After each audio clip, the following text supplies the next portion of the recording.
Hello, this is Telomere and welcome to another repair video. In this video we're looking at this iPhone 11. Now with this iPhone 11 there is an issue. I replaced the screen before on it and the customer is saying that apparently after I'd done my work on it, the communication, something is up with the phone not communicating properly. So we're going to take a look at it and see what is going on with it and why it is doing that. And if it has anything to do with me, because I'm pretty sure there's not much that could go wrong with an iPhone 11 screen replacement that has anything to do with communication. So let's find out what's going on. Now I just got the Penelope screws out, but I just gave this phone a little bit of a shake. Can you hear that? Something's going on in there. Something that's rattling that shouldn't be rattling. Let's grab another iPhone 11. There is a little tiny amount of a rattle that you can hear, but it's just barely there with this phone. So something's going on in this. Don't know what. Now before I take the screen out, there's something that I should do before I move forward with this, and that is check the panic logs of the phone. So the customer gave me their PIN to get in, so I'm able to go and test this.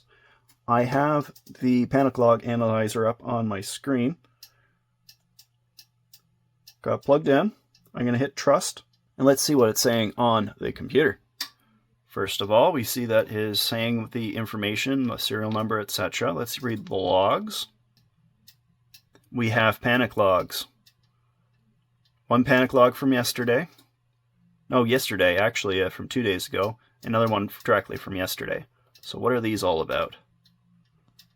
Panic string NAND. I can't do anything about that. That is an issue with their storage drive. I'll still pop the phone open out of complete curiosity, but that is the cause of them not having communication properly going through to that issue with their phone with the chip. That's not anything that I can do about, unfortunately. Okay, the screen's heated up. Let's get this screen off. Oh, corner there's being stubborn. Maybe I can get a pick underneath there and wiggle it out. There, got it. Okay, something to hold that up. This right here is most likely what's flopping around inside, and it's simply because the cable right here is not stuck down. So that just needs a little bit of adhesive backing, and then it'll stick in place. She was complaining also about the FaceID no longer working, and I can tell you that it has nothing to do with me because everything is connected properly there. Most likely, when the screen broke, FaceID broke along with it and became unstable. I don't see anything missing. I don't see any cables that look off or out of place. It looks normal. I'm going to take the shields off just to take a clear look down inside there. Go in and immediately disconnect that battery first.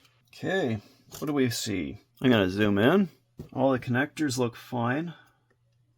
Now, when it comes to issues with communication, there's only one thing that would be related to it, and it'd be the SIM tray itself or a chip within the board itself, which we kind of already confirmed what the issue is. But just in case maybe there is something that's unseated, I'm going to unplug the screen and we're just going to take a look underneath the cables related to the SIM tray. I think I'm going to go and take a look at this underneath the microscope as just an extra precautionary measure. Well guys, guess what? Yeah, I'm just tossing this right here in the middle of the video. I wrote a book, Canis Alpha. I didn't write it alone. I actually wrote it with W.K. Greyling, who has published multiple books. And this is my first official ever published book. You can find it on Amazon as well as on Audible. I do have links in the video description if you want to check those out. So here's the trailer that I made for it using various assets that I found all over the place, as well as visual effects and some really neat sound effects as well. Hope you guys like it. In a future plagued with natural disasters, criminals known as scavs raid damaged cities. Their most important rule, don't help the survivors. When one scav breaks that rule, he changes the world.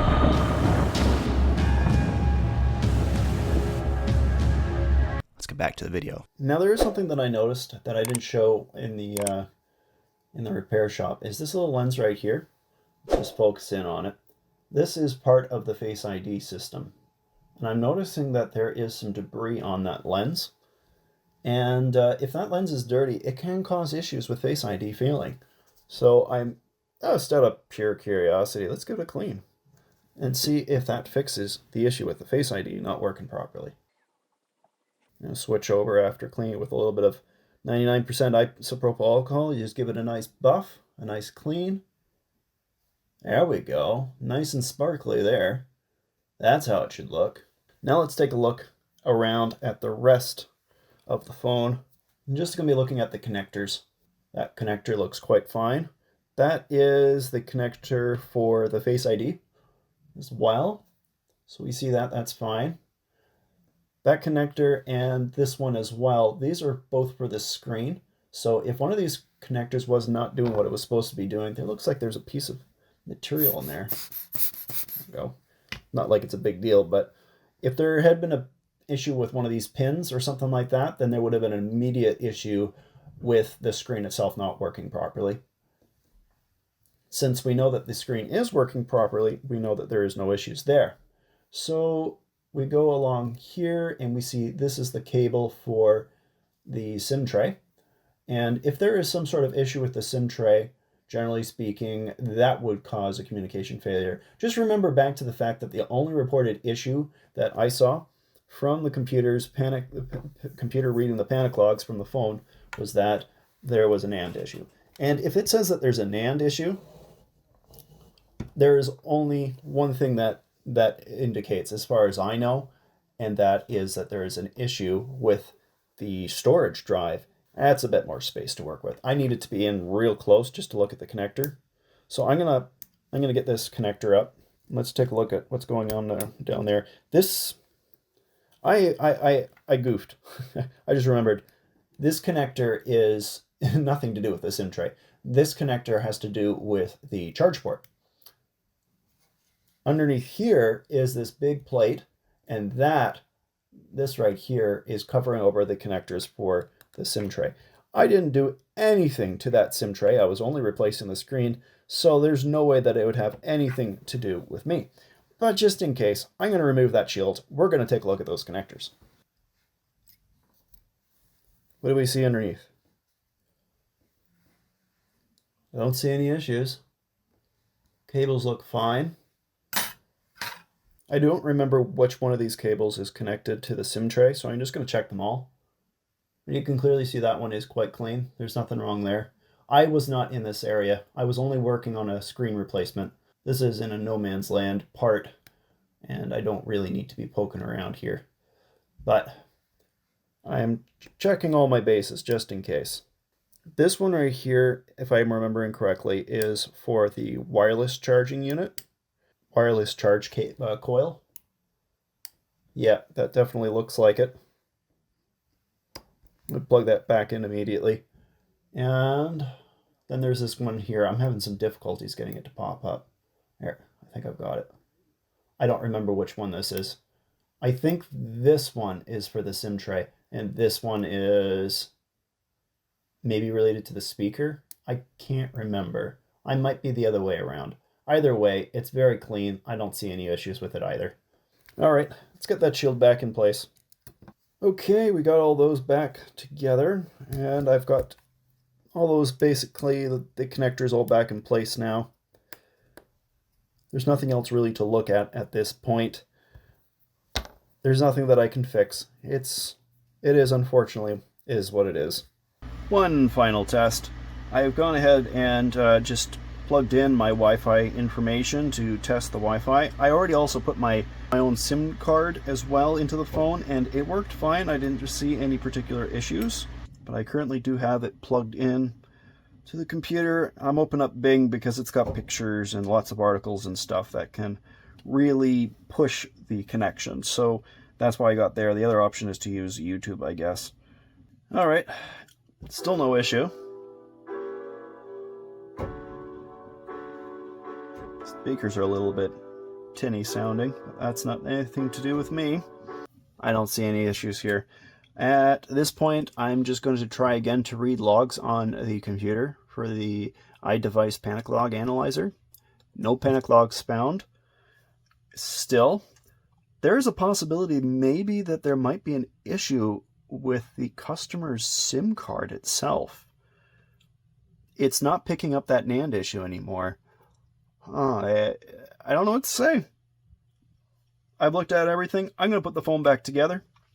So that's all there is for this phone. I found panic logs stating that it was a NAND issue, but I tried to force it to make more of those panic logs, and it's not doing it. It is not popping up any more panic logs. So the only thing I can think of that may have caused that is maybe that the customer's SIM card is faulty, as I stated before, or it's also possible that it's an intermittent issue, and there's not a darn way that I'm going to be able to find an intermittent issue. That's a tough one. The issue with Face ID, clearly the Face ID has been busted in when the phone screen itself had been busted initially. But that's where we're at this video. I am not going to fix a problem that I'm not able to find. So that's all I can really say to the customer at this point. So if you guys like the video, please do leave a like. And if you want to see more of my stuff, subscribe. We'll see you guys all in another video.